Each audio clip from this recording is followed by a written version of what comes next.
One. Welcome back. How are we getting We're on, getting on, everybody? guys. We've got a very, very unique guest today. Very happy to have you on today. So, Hello. for anyone who doesn't know you, could you introduce yourself? Yes, hello. I am Daliso Chaponda. I am a Malawian stand-up comedian and writer. I am most known in the UK either for a show I do on the BBC or for being on Britain's Got Talent. And I am known in Africa mainly for having done Night of a Thousand Laughs, which is a comedy thing.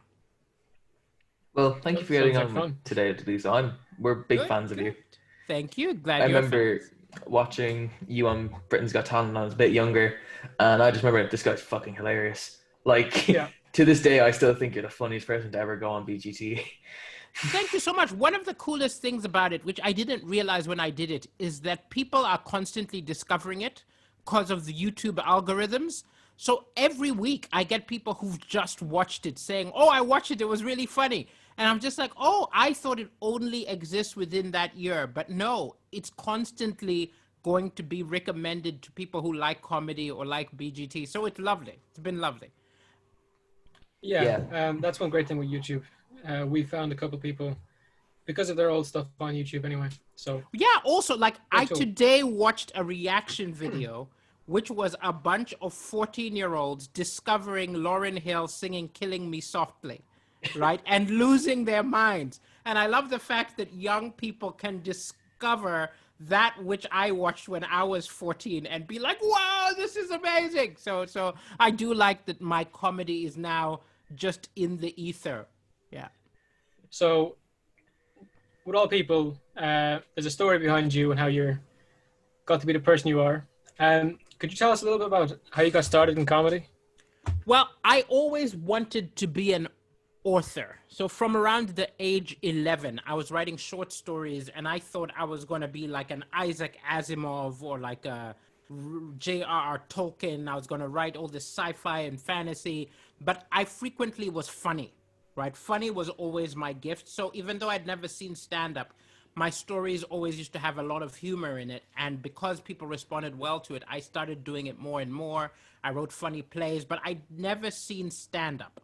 Then I went to university, and actually, that's a lie. I'd seen stand up, but I didn't know it was stand up because I'd seen Eddie Murphy's Raw and Delirious, but I didn't know it was an art of its own. I thought it was like, oh, that guy from Coming to America is doing a one man play, right? So I didn't actually know there was a separate thing which was stand up.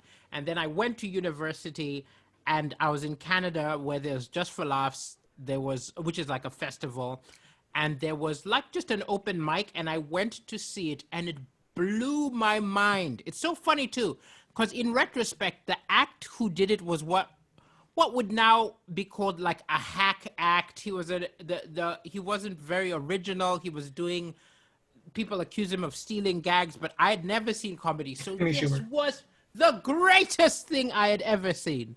I was so amazed because one, I grew up in really conservative countries like Kenya, Malawi, Swaziland, and here was a person talking about sex in public.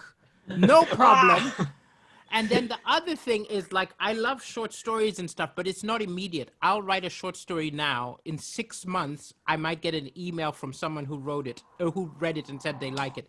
Stand up, you get instant feedback. And so I was like, I have to try this. The next week, I was on the bill. I overran massively and I got yelled at by that hack comic who I admired so much for overrunning. And then suddenly the club owner ran up and said, "No, no, no, no, no, no, no, no. It was fine. It was fine. He apologized. It's fine."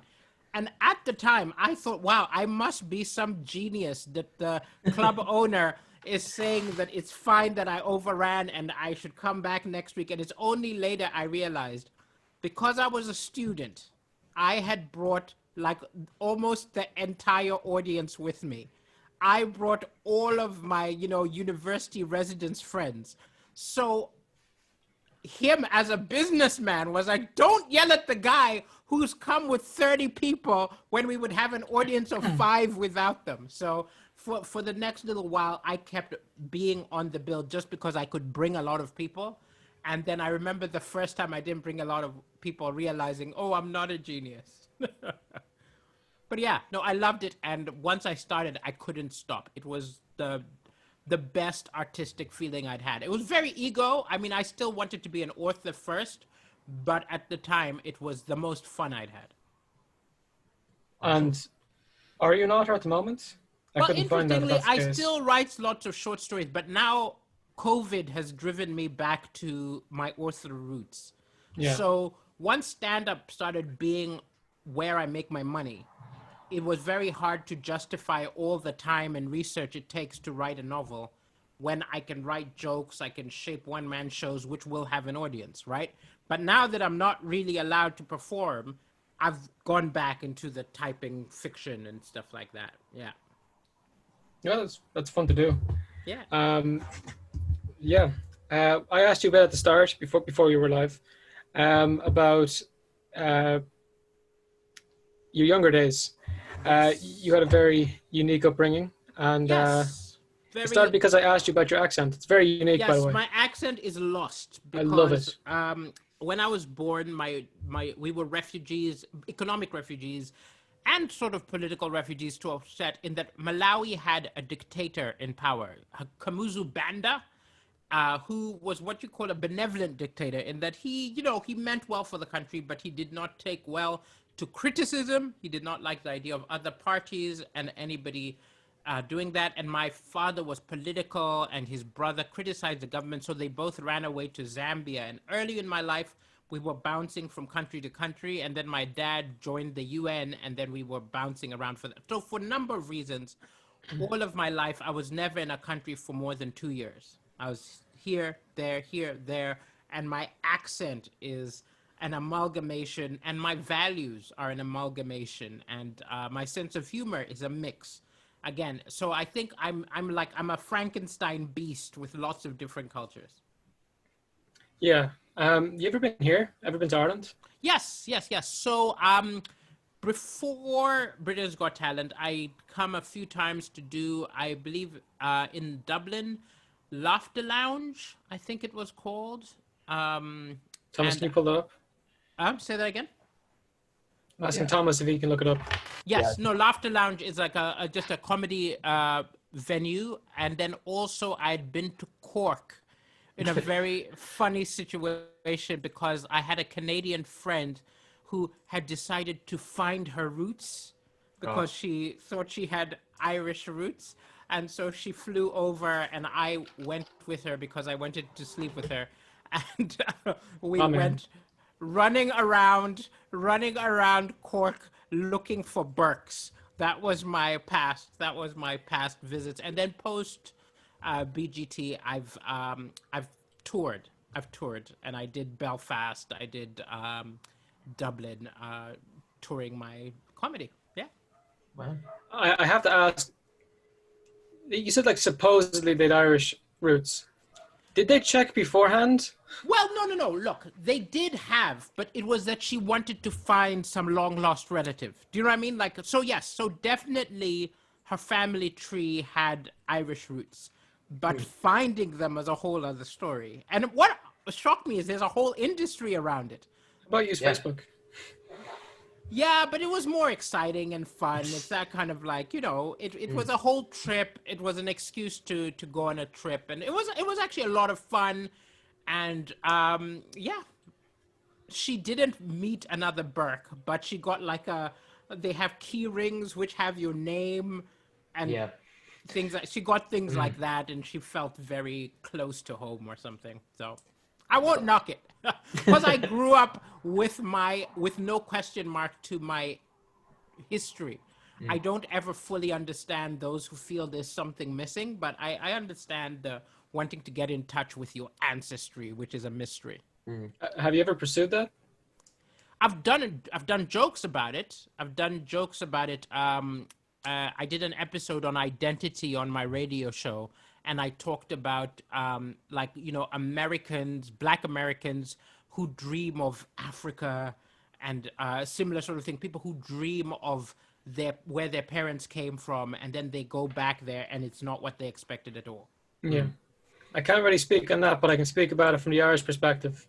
A lot of Irish Americans we've talked to have come here, and they have this amazing feeling of being home, like a home away from home, like recognizing the place. I'm a bit Yes. jealous because being like fully Irish, like both my parents are Irish, their parents were Irish. I can't really relate to that. No. This is home, and it's a kid. No, and I also think you don't appreciate it if you live there. Like I Yes. remember, it's like I went on a holiday to Mauritius, and I remember my girlfriend and I were like, "This is so beautiful, it's stunning." And these people who've grown up there, it's like it's just the ocean. What's wrong with you? And we're like, you don't understand how beautiful it is. And I Yeah. think that also thing of having a place where you belong is something that a lot of people don't have, in that they've always felt like they don't belong, especially if they've grown up with racism or prejudice, and then they go somewhere where they're like, I feel like I belong here. Now, sometimes they build it up to be something that it can't live up to, but it's still a lovely idea. Which it's hard to see someone go through that. Yeah. It's normally stemming from other problems in their lives, and then their solution is, okay, I'll find where I belong, but there's probably other things behind that too. Exactly. But I guess, some people might find an old tradition. Some people might find religion. Some people might find a cult, so it's as long as you find a way to cope, which is healthier than opium. You know what I Yeah, mean? yeah. Yeah. Well, that's probably the worst way to go about it, to be fair. Yes. Don't do drugs, kids. Yeah, don't do drugs. But at the same time, do some drugs. Anyway. Just pick the right drug. That's Thank you. what I would Thank say. you, Daliso. I think Yes. it's unrealistic to tell kids to not do drugs. Coffee. Pick the right drug. Okay? We were talking about this yesterday. Not opium, not meth, okay? Marijuana, you're okay, right? Yeah. But meth will make you do things you regret. Never take a drug which will make you suck a dick. That there is too strong a duck. Nobody's from experience. no. Well, I'm not speaking for experience, but you know what I mean. Like, you are not doing that for coffee. I don't care if it's like an Ethiopian brew, which is very rare. There's only so much you're gonna do for another hit of coffee. Yeah. You got a point right there. Jeez, how did we get here? Okay, let's talk about your experience. Anyway, We just you can talk. We see where it goes, and you edit around it. Oh, Actually, no. funny enough, We we don't edit. This is Oh, you uncut. don't edit. So I could say something that could ruin my career. I need to be careful. We could say something that could ruin our career as well. That's the thing. This is very true. Very, We gotta very be true. careful. So let's talk about your experience with BGT and Yes. how Which is a you big deal. auditioned for that. And Well, I went to do it after I had been in the comedy industry for around 12 years. I'd been a comedian for a very long time. Actually, longer than that, because my first gig was 2001. Now, I only did like 2 gigs my first year. I did 3 gigs my second year, but I gradually started doing it more and more and decided I want to be a comedian around 2005. But I'd been a comedian a long time, and I got frustrated because I knew I was funny. But when I auditioned for stuff, you'd often get some nonsense like, there was one show I auditioned for, and my agent told me that, they like me, but I clashed with someone else who's been on that series. And I was like, what do you mean that clash? And they'd had another black act on. And I was like, what? They can only be one every series? It was Yeah, very I wanted to ask frustrating. you about that actually. Yeah, so there was a lot of things which I found rather frustrating about the industry. Now, it's easy to imagine it's all because of race. There are around 20 different reasons. You might be the wrong race. You might not be good enough. You might not be good looking enough. You might not, but it is one of the elements. And I was frustrated by all of these. And what I liked about the idea of a competition is they could not care less. If you go and watch Britain's Got Talent, you will see that it has no quota, right? One year there will be 50, the next year there will be 10. It's a matter of who walks in the door. They don't care. And I like that kind of evil playing field. It's like all that matters is I'm really funny. And I didn't think it would go as well as it went, but I thought I'd be at least good enough not to be eliminated immediately. And so I went in sort of driven by just sort of like I'd kind of messed up a big break some years ago. I had like the opportunity at a big break, 2008. I kind of messed it up. And so I was just kind of resigned to, I'm always going to be a club comedian, which is fine. It's a fun life. But, you know, I always felt I was better. And it was just like, hey, I might as well try this competition. And then it went astonishingly. That golden buzzer, actually, more than doing the show, the golden buzzer is what created my career. Because it's what makes, it's almost more viral. Like if you look at how many people look at a winning BGT video and look at how many people online look at a golden buzzer. The golden buzzer, that dramatic moment is what makes it very viral. Yes. Yeah. And so that's what created my career. Because when I'm like in, you know, I was walking down the streets of Belgium and some little kid just yells, golden buzzer! It sticks in their head because they just are that moment. And so it created a second wave career for me. And I'm still riding it. It's such a unique thing to have because you're only, you know, there's only a very small handful of people that have the experience of actually getting a golden buzzer on that show. Yes. No, it was magnificent. It was magnificent. And there's only one other group I know who got that, and it was people who dressed like stormtroopers and danced. Oh yes, they're very good. Did Susan Boyle get it? No, it wasn't around. That was like the very second season of it. I don't think they had it. They were early on, but I met them during the Champions. Oh no, I didn't meet them during the Champions. I met them. We did a fundraiser for a cancer hospice, and they were there. And what's interesting is the members change a lot, but the director doesn't change. It's his baby, and then as other dancers leave, he shuffles in new dancers. Wait, so they have different stormtrooper? That I feel kind of betrayed. I'll be honest with you. Well, there's the original cast. The original cast. I think there might be one or two people still, but you know the thing about dance is, it's like what beholds you to be part of this. If you get other opportunities and stuff like that, so they shuffle a little. Okay, I didn't know that. That's cool. Hey, you know Ashley, who won with the dog. Pudsey, yes. She's got a new dog. I heard about that because of Pudsey passed away, didn't he? That was sadly, very tragically. But I'm just didn't saying, know like, that. the show must go on. The show must Exactly. go on. You know what I mean? Like, you see, I've got a panda in the back. If that one passes away, I'm replacing it and going. Actually, this is a podcast. That panda gag makes no sense. Well, actually, no.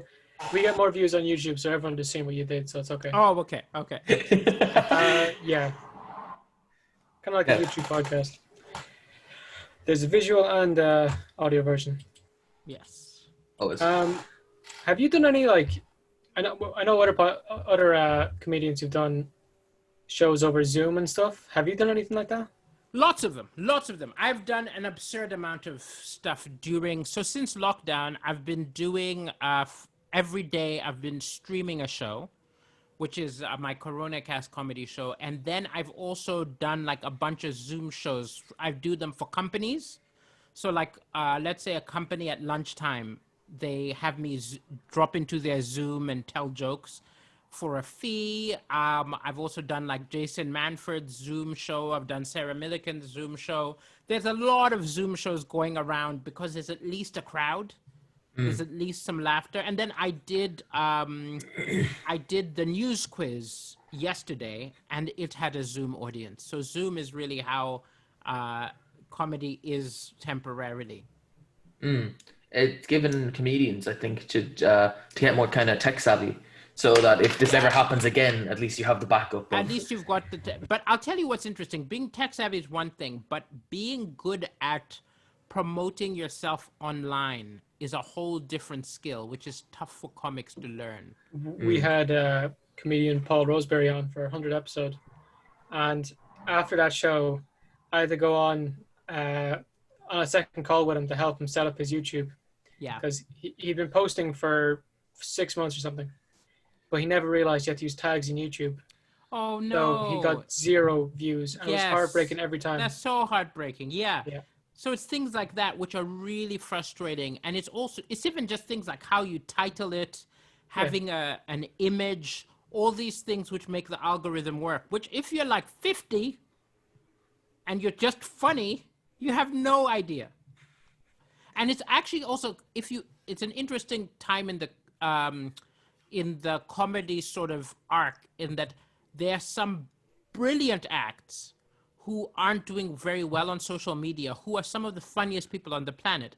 And there's some promising young people who aren't terrible, but they aren't great, but they're good at social media and they're getting loads of views and building an audience. And you almost feel sorry for these really funny people who just don't know how to use these new sort of mediums. We have a fair few comedians on, and it is rough when they don't have the platform they deserve. Yeah. What's worked for you so far in setting up your platform and riding the wave that has been Britain's Got Talent? Well, really, for me, it's been content, right? Because I am someone who writes a lot of jokes. And so I realized I'm not the guy who builds up an audience by funny memes or photographs of me or my lifestyle or my thought. It's literally, I just keep bombarding people with jokes, right? Because I noticed like the YouTube videos I have, which have the most views, is not even one joke. It's when I put out like a 10-minute or a 20-minute clip. That gets a lot. So I'm someone who people want all the jokes from. They want to, and it's really interesting because I spoke to like social media advisors who said, oh, you're advised to only put 2-minute, 3-minute clips. It doesn't apply for me. For some reason, people share me more when I put out like a big chunk. So that's what I do. That's what I do. And that's what's worked the most. I mean, I do a lot of other things, but really people just come to me for the jokes. Yeah, because you're a funny guy. There are people who, but I'll tell you what's interesting. There are people who are funny, but people come to them for their personality or for something because they're fun and wacky. Me, it's just the jokes. Give me the jokes. And so I was like, okay, I can do that. I can do that. How do you come up with your material? So I just write a lot. I write a lot. So I mean, it's a little different in Corona because I have to write more jokes, but normally it would be like stuff which is really on my mind that's irritating me or frustrating me. So my last show, Blah Blah Blacklist, was written about cancel culture. And I remember it was just something we were all talking about and all yelling about. You know what I mean? Like it would be like, today I open Facebook and people are arguing about Louis C.K. And then the next day I'll read about somebody I admired like Bill Cosby. And then the next day, and it was always around. People were always discussing it. And I had thoughts about it. And so I started writing jokes around it and gradually building up jokes.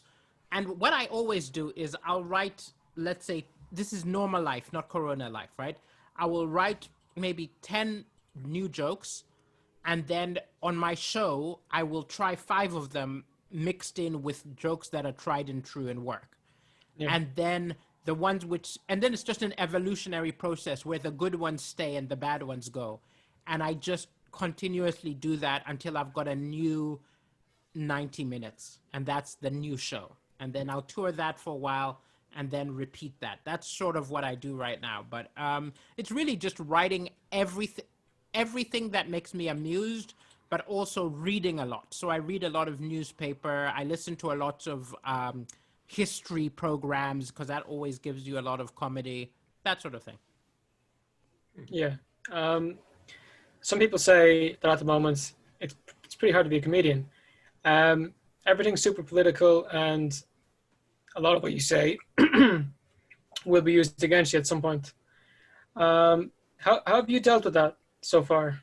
Well, I think that... Like, are there certain topics you would talk about and others you would just dodge like a bullet? I will talk about everything. I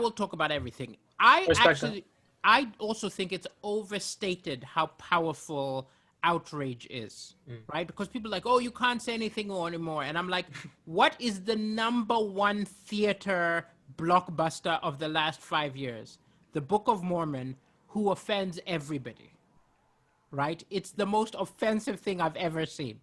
And so I think it's more that you will alienate certain people and then other people will like you, right? So what you've got to be aware is don't alienate all the groups, Right, that's the danger. If you alienate all the groups, you're screwed. But even people like, Andrew Lawrence, I don't know if you know him, he's a comedian. He went on a very right-wing ramble, and people are like, oh, you see, he's been canceled. But I'm like, no, he's selling out. He's just selling out to right-wing people now. So it's like, no matter what you say, and let's say you say something transphobic, you will anger some people, but other people will come to see you because of that. If someone is racist, like Jim Davidson or Roy Chubby Brown, yes, there are a lot of people who say they're terrible, but they also sell out because some people want to hear that. So I think you can say whatever you want as long as it's honest and as long as you know that you're going to alienate some and bring others along with you, which is why I think the mistake you can make is if you say stuff you don't mean, you may end up with an audience who you don't want. Yeah. Yeah, that's a really good point. I think what people can't understand is that people tend to, it's like they can't distinguish between the joke and opinion. As in, I joke a lot and I say terrible stuff that would, if I meant it, I would go to jail. And the lad and Jared can vouch for that I'm stuff you were saying to me yesterday, I would put him in jail. Like, but you know what I mean? Yeah, no, but it's also because you see stand-up's really deceptive because unless you dress up like Ali G, people don't realize you are a character. Yes. And almost every comedian is a character, even if it's just a more extreme version of yourself. Like, I would say that's my character. My character is me, but a little bit more angry, a little bit more witty, a little bit more caring. Like, it's just but it's not realistically me. So my onstage persona will be more angry at stuff to get a laugh that I pretty much don't care that much about. And so it's this thing is because it's you talking on stage, it's easy for people to believe, oh, you really believe these things. And it's like, no, I really think these things are funny. I am actually much more misogynistic on stage than I am in my real life.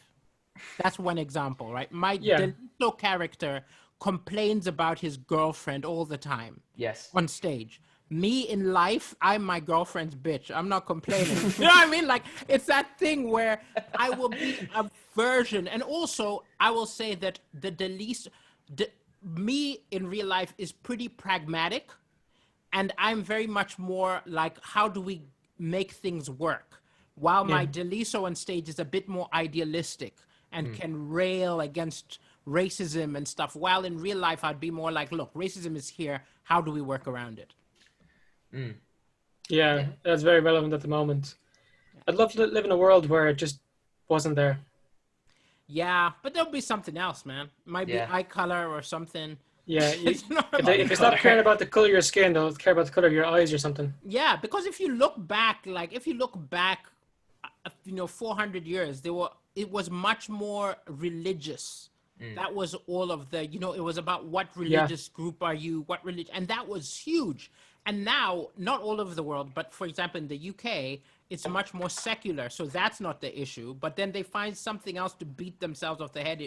Even if it's Brexit or something, there will be something else to yell at each other about. Yes. Yeah. Even here with the religion part, 50, 30 years ago with the Troubles, it was Catholics versus Protestants in Northern Ireland is what was happening here.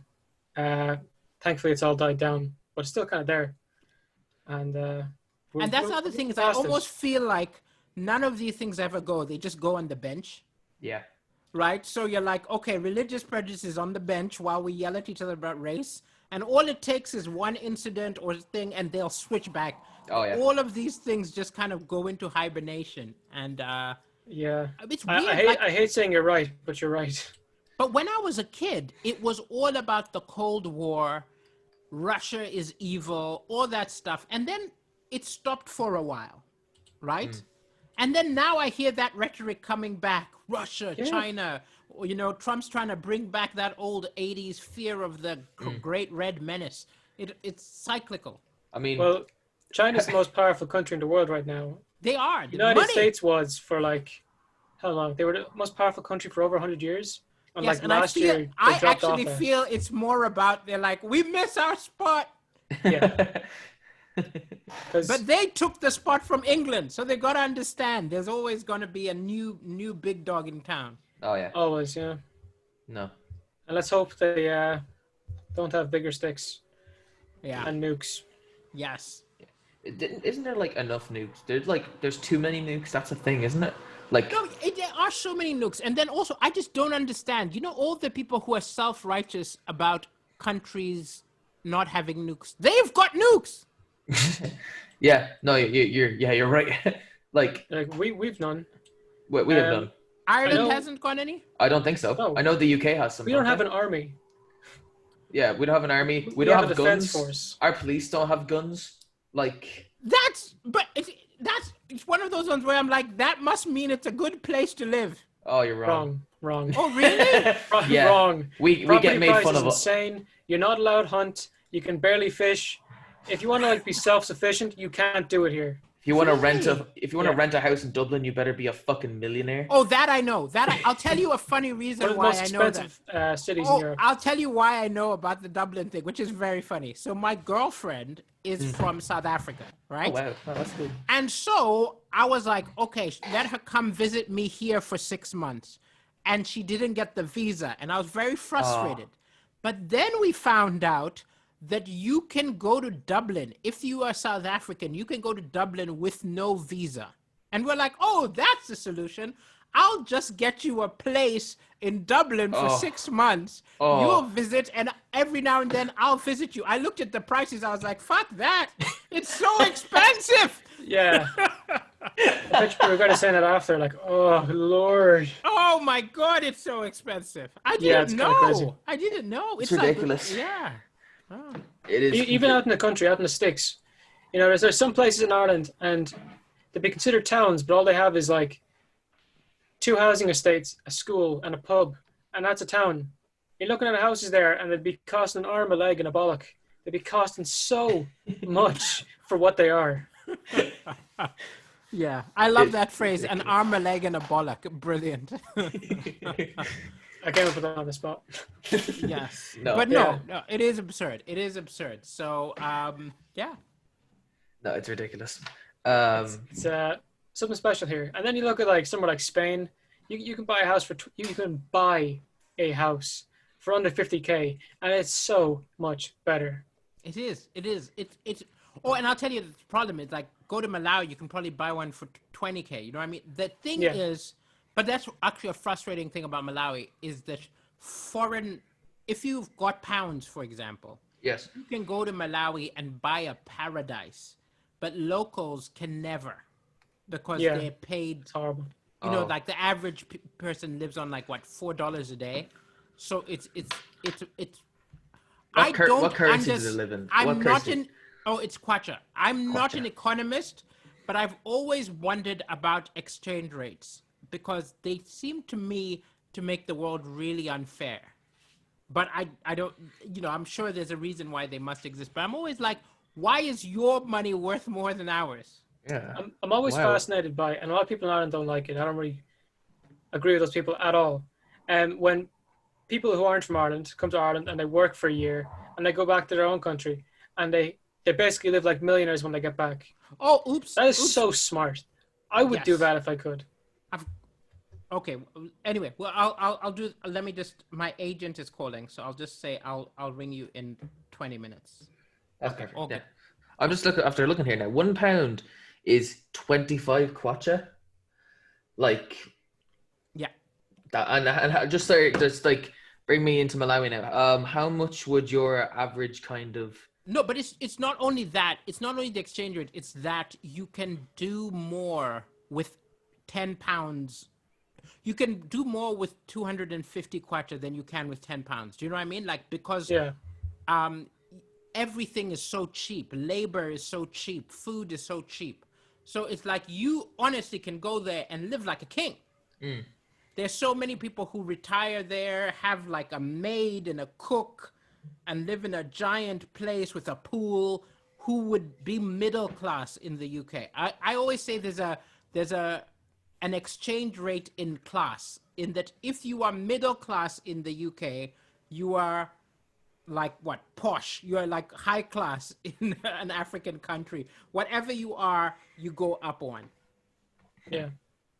Actually, speaking of being like rich in different countries, if you've €1 or $1, you're richer than half of America if you have no debt. Like that's pretty impressive. I didn't know that. Right, yeah. But yeah, America's one of the ones where it's like it's smoke and mirrors because they've got the best advertising campaign. Land Yeah. of the free, we're so good. And then really, they're falling apart. Oh yeah, Yeah. it's complete. Respect to all the Americans chaos. out there. Like honestly, I've been to America. It's a great place. Oh, I But, loved New York. I From loved an New outside York. perspective, it's not looking too good for you guys. I loved New York, but it was also the most unequal place I've ever been. What's Because like Malawi's poorer, of course, but the gap between the poorest person in Malawi and the richest person in Malawi is much closer than the poorest person in New York and the richest person in New York. It's the crazy place where you've got a beggar and a Lamborghini. It's crazy. It's crazy. that? Yeah. And the police out there, they're out of control. Did you hear about? Out of control. Did you hear about Daniel Prude yesterday?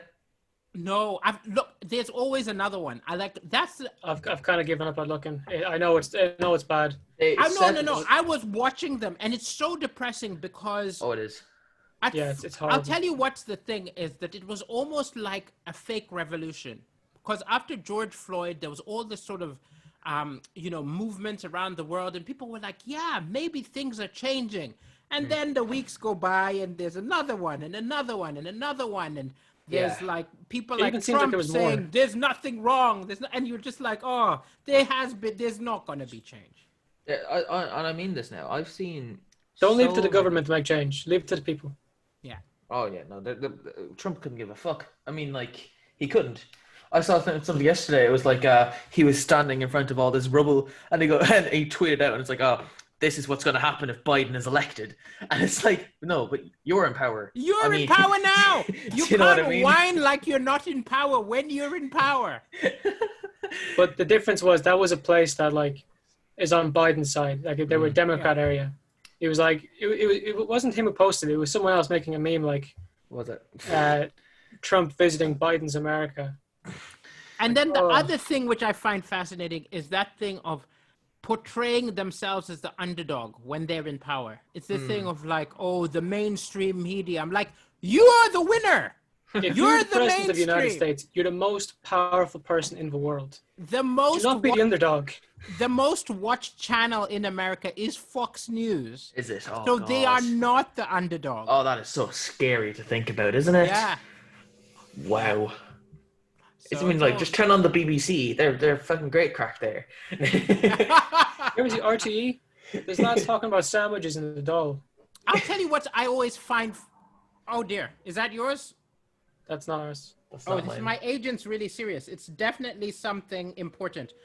Can we pause and You can mute and then turn off your camera. Me Okay. and Jared, we're just gonna I have a will little be chat. right We'll back. keep talking. I will be. Yeah, we'll have a little bit of a chat.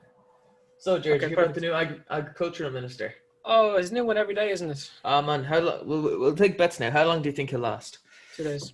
2 days? Well, we Jared, talked about this yesterday. About you're being four- extremely generous, man. We talked about it on the yesterday stream, yeah. about 4 months. 4 months? But it always changes. I give you what I would do.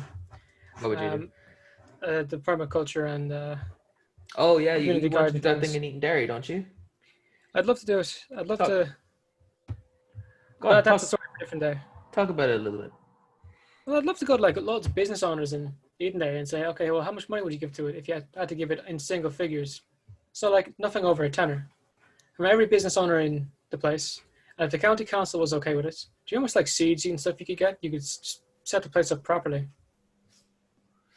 Like setting up a food forest or community garden is pretty damn easy. Pretty damn easy. Man, have you ever planted plants? I have. I like planting plants.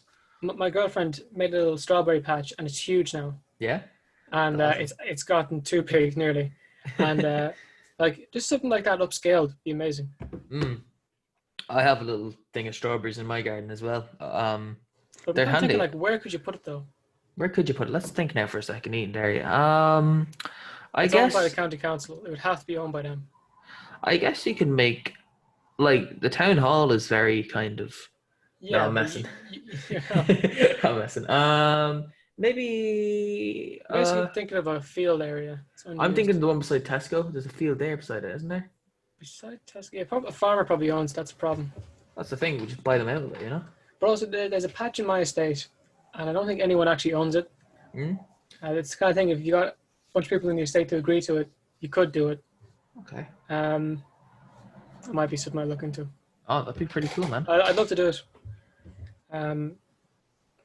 Ever since we talked to that guy from Abundant Edge, I've just been like super into this kind of stuff. You should contact your local county councillor about it, man.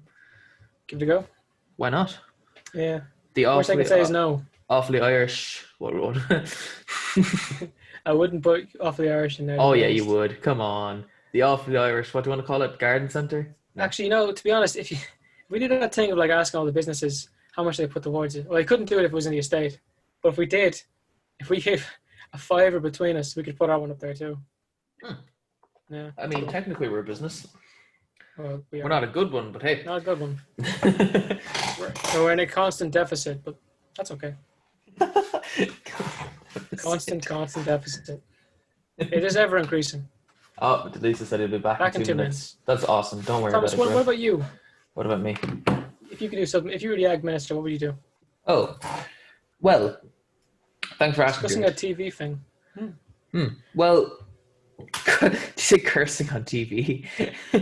No, I said discussing a TV Jesus, thing. man. I said, yeah, I'd go on RGEs and just start, cursing. That'd be kind of fun. No, what would I do? I guess, I'm all for the environment. I like the environment. Agriculture has lots to do with the environment. If you combine like reforestation with agriculture, you win both sides. One huge aspect I don't like of Christmas is the fact that you have to cut down millions of trees. Well, I use a fake one. I use a fake one as well, and I've had it for like the last 12 years. You know what I mean? Yeah, I've had a fake one my entire life. And then I don't know anyone who uses a real one. And if they do, they normally grow it. But like the thing is, a lot of people just chuck them out after Christmas, which is like what can you do with it? That's what I mean. That's like you can't really burn them very well. What I'm trying to say is they don't compost very easy. What we do is you take your census every year or every couple of years? You add a question to it. Do you have a fake tree? You supply fake trees to everyone, and then you never do that again. They either keep the fake tree or they don't have a Christmas tree. I mean, it would. Do you know how expensive it would be for the government to buy everyone fake Christmas trees? Well, Jared, that's just their problem. No. I'll leave that to the Minister of whatever. Exactly. I think planting a bunch of plants is very easy to do. Same with like wrapping paper. I just stopped the production of wrapping paper, or it's so stupid if you think about it logically. I mean, it's literally a 1 second thing that you do, and then it's gone forever. It's just, do you know what I mean? There is no need for wrapping paper in society today, except for the element of surprise, which is like, get a bag, a reusable. Do you know those reusable bags that you give to people? That they're fucking grand, aren't they? And so then they just pass on, forever and ever. It's like you keep giving them to people. But like, I'm not a big fan of wrapping. Hello, Daliso. How you doing, man? Okay. Hello. Thank you so much. Sorry, that was my agent calling about a possible TV thing. Which is pretty cool. They need me to be saying I'm okay with it like now. Because so I was like, yes. Cool. Awesome. If it's TVs, get in there. Well, it's interesting because I mean not all TV is worth doing. And so that's why it's a bit of a discussion, and not all TV pays. So some TV wants you to do it for exposure, and you have to decide how much to do. You know what I mean? Like it's like if it's a primetime show and it's got a big viewership, then it can do that. But if it doesn't, you're like, come on, pay me. So it's a whole discussion. So that's why early on, I remember I used to say yes to everything, and now I say yes to some things because I realize it's not as easy as say yes to everything. I've We got had a stuntsman on, like a stunts performer. Yeah. And you should have seen his IMDb list. It was amazing. Wow. Like he only says yes to very, very specific things, like things that'll make millions in the box office. That's the only things he'd ever say yes to. Yeah. So if it was DC, Marvel, Star Wars kind of stuff, only things Wow. he'd ever say yes to. Yeah. And then That's we awesome were having him on. somehow, I've no idea how, we were the first people to ever interview this guy. It's mad. He was awesome. Amazing. Crazy. Amazing. But I think that's like There's some hidden gems out there. stuntmen are often unsung heroes. Do you know what I Yes. mean? Yeah. Like as you say, he's been in everything, but he could walk to the pub. Oh yeah. Yeah. Nobody would know. No, mad. and he's probably been like in all these amazing things. Yeah. I actually have a Deadpool good 2 and question. got both his arms chopped off for like a comedic thing. What? And yeah, Yeah, it was mad. great guy. Cool. What's your experience with TV? Or have you ever been in movies or ever talked about being in a movie? No. So I've done a lot of panel shows. I've done a lot of stand-up.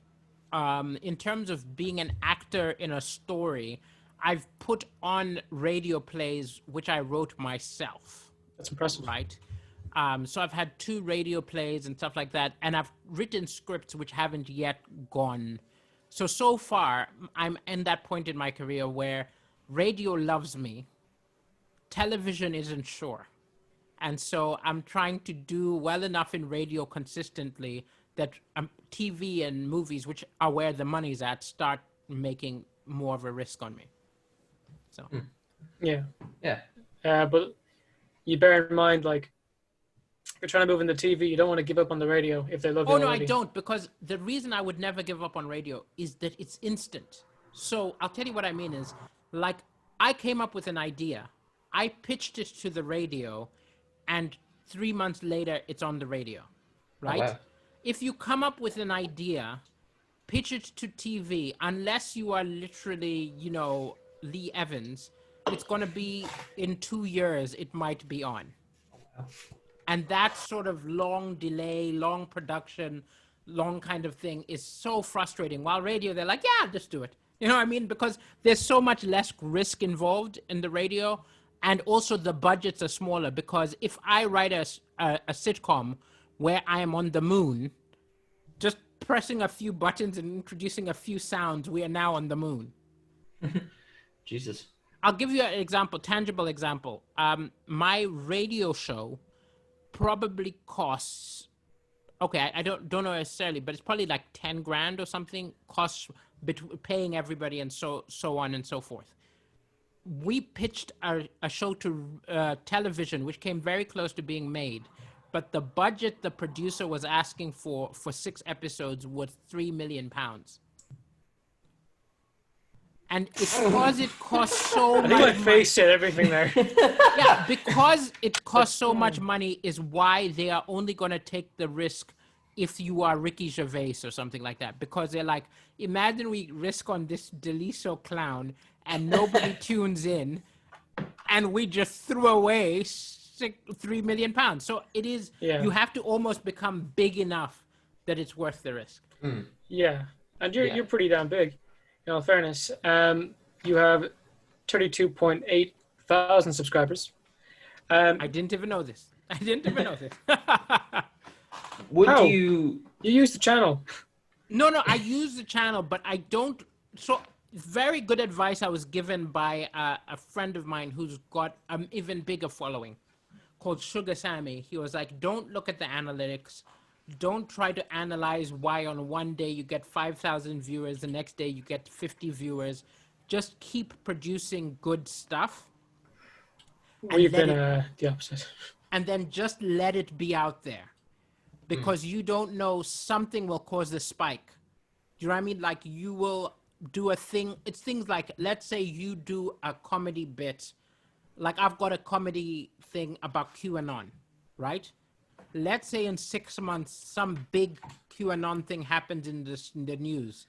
Suddenly, there'll be a huge spike. So you just keep producing and putting out there, and don't worry about the numbers. I personally do that, according to his advice, because too many people are obsessed with the numbers and keep trying to play the game. And I'm like, I think it's too chaotic to be able to play. I guess from your point of view, Yeah. that makes sense. But for guys like us, this is our main stick. So you know how to play the game, how to manipulate them. we've no, not manipulate. We've kind of like had to try to figure out the analytics more so than because anything else. I do know someone who had he had figured out Facebook. Oh.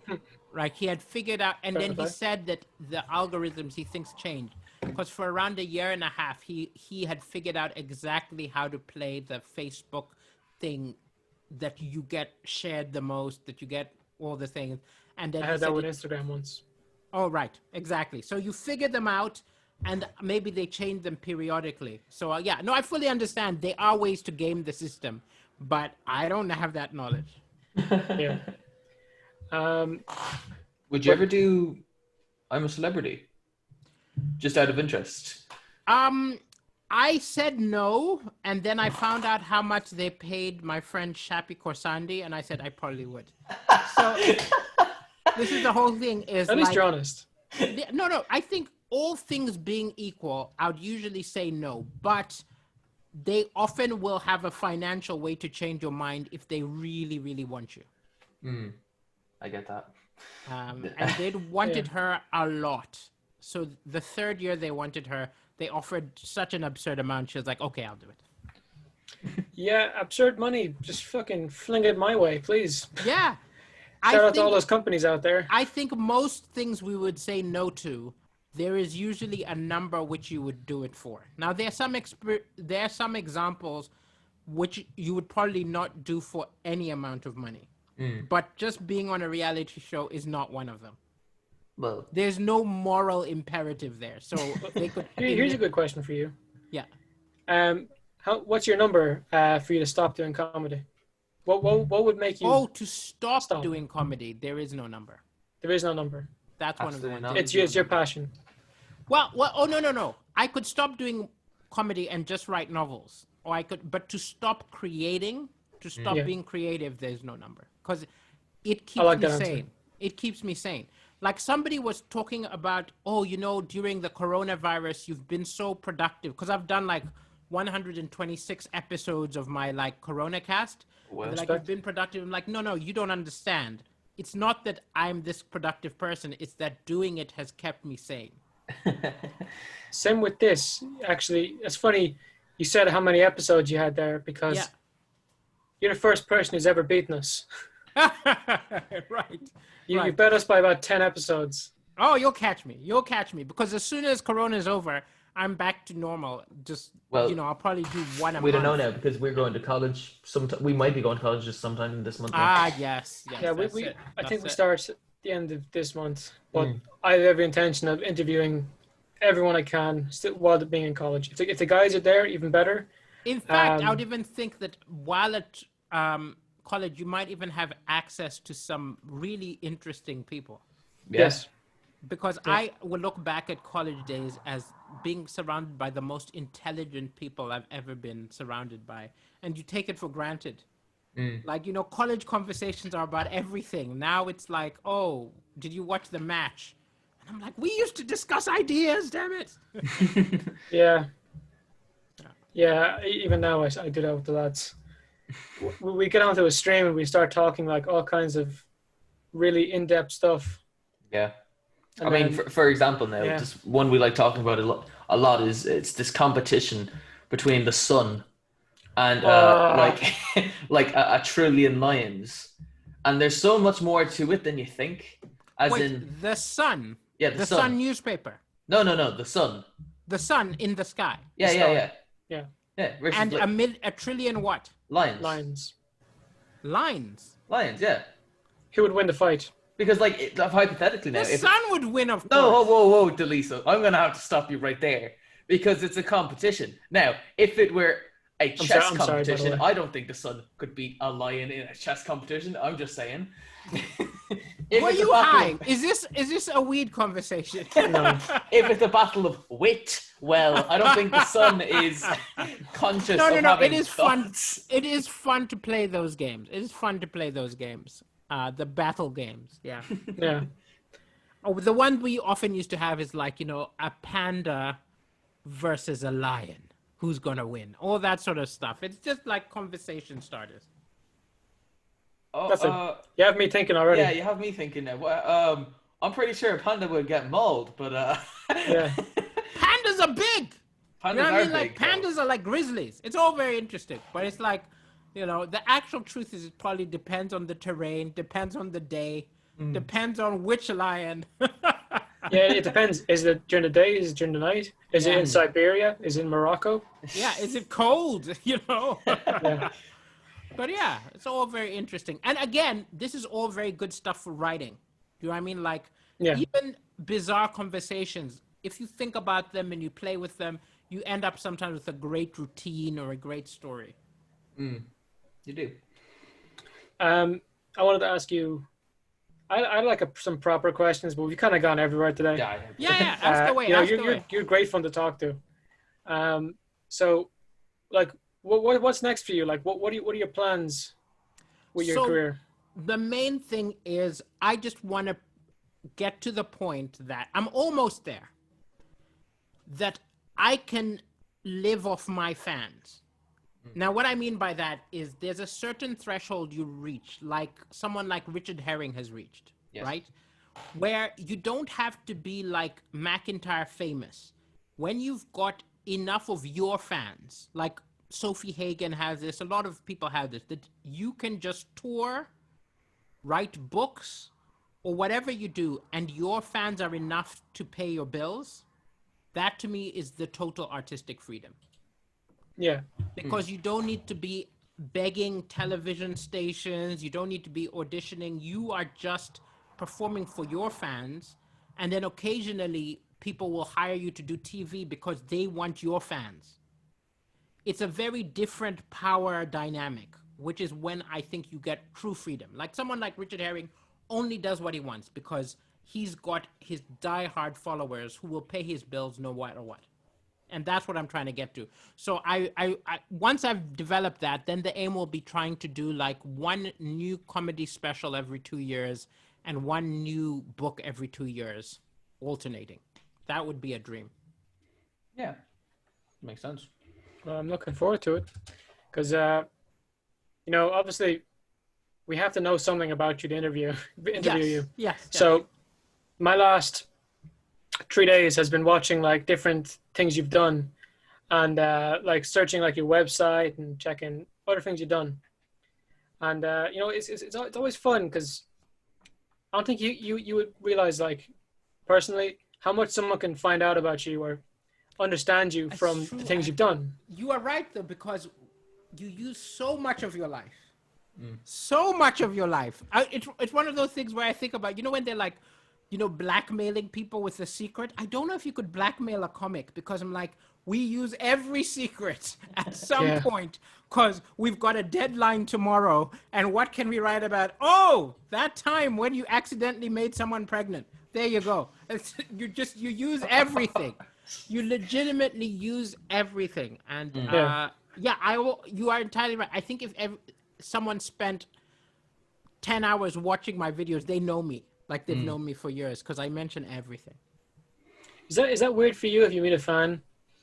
They're gonna know a lot about you. Oh yes. But you'll know nothing about them. They are fans who I meet who are so enthusiastic and know so much about me and speak to you like they know you. And it is odd sometimes, but you understand. And I understand it also because in being a comedian, I've met comedians I admire and have that feeling for.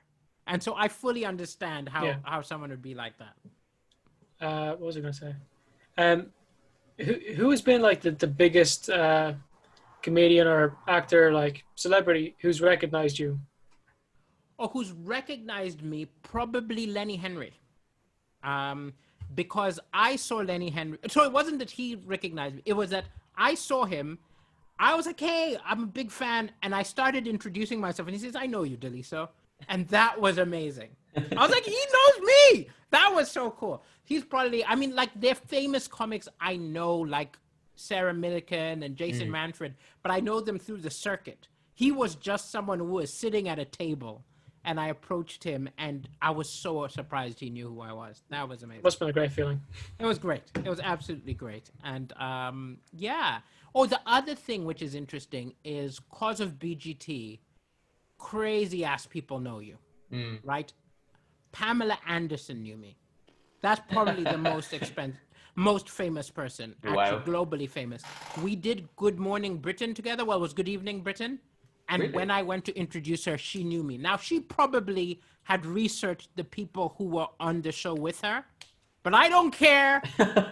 If she just watched the video that morning, she knew who I was. And, you didn't ask to be on Baywatch. Interesting. Exactly. Oh, I made such an inappropriate joke, but she laughed. So, because when I met her, I was like, I don't think I can look you in the eyes because I was a teenager when you were in Baywatch. And she just burst out laughing. So I was Jesus like, okay. Christ. Jesus Christ. Yeah, that's the kind of thing that could have went either way. You could have been No. career ended or No. the Because best laugh ever. no, but you can tell if someone's playful. You know what I mean? Like it was a vibe thing. I You gotta wouldn't know have your made audience that kind joke of thing. if I didn't feel the vibe. Yeah. You gotta know your audience.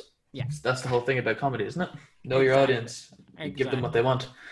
Also, I clearly wasn't flirting. Do you know what I mean? This is the whole thing. It's like you can only make a joke like that with someone who you know and they know you never would have a chance with. So it's clearly a joke. It's inappropriate if there's a reality in which you think you have got a chance. Yeah, that's fair. Anyway, Daliso, I want to thank you first for coming on. It's been a delight. No, this has been great. We would love to have you on again another time. Hey, Honestly, I will God. return. Especially Excellent. when life is resumed to normal. It'd be interesting to see where you go. And also, when it's coming out, please message me and CC Karen, and she will social media go nuts on it. Of course, thanks so much. This looks like I'll be messaging you in about 3-4 hours, so Awesome. very soon. Oh, you're instant turnaround. Awesome. Yeah. Yes, sir. Good. So if people want to check you out and they want to follow you and what you do, where can they find you? If they just go to africancomedian.com, it's got everything. Because I've got YouTube, I've got Facebook, but I've got specials which you can watch and all sorts, and all the information is on africancomedian.com. Excellent. Thanks so much. Well, man, it's been a pleasure. Delight. As I say it again, I love your accent. It's great. You're a funny guy. And thanks so much for getting on. Pleasure. Bye. Bye now. Thank you. Good luck. Take your handy.